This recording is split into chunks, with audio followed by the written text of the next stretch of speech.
Hi, and welcome back. In this video, we'll be taking a look at the player engagement loop.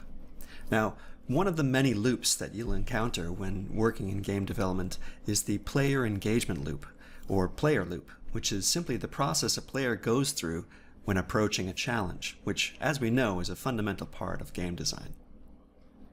The player loop is in 4 steps.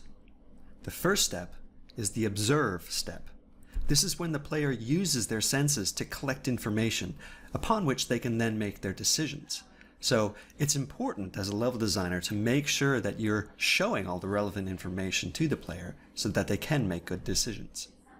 The next step is the planning step, and this is where the player takes that information and makes decisions about how to act. This is the point of player creativity and is very important. There must be multiple choices, or the player might feel railroaded. They need to be able to use their creativity in coming up with a solution that feels unique and amazing to them. The third step is the execute step. This is where the player puts that plan into action, and it relies upon the mechanical ability of the player, how well they can use the controller to be able to execute their plan. Now, from my own personal experience, this is probably the point at which I fail the most because I don't necessarily have the quickest reactions or know which buttons to push all the time.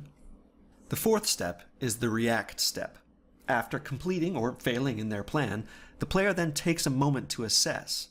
Have things changed? Did my plan work? Was I able to execute it effectively?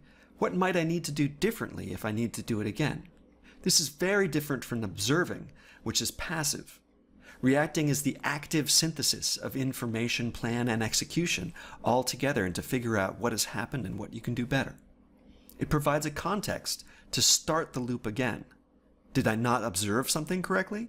Was my plan not appropriate? Or was my mechanical ability not up to the task?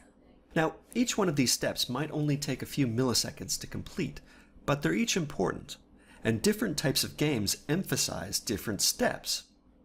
So, for example, in a turn-based role-playing game, there might be a lot of observing and planning, and not a lot in terms of executing.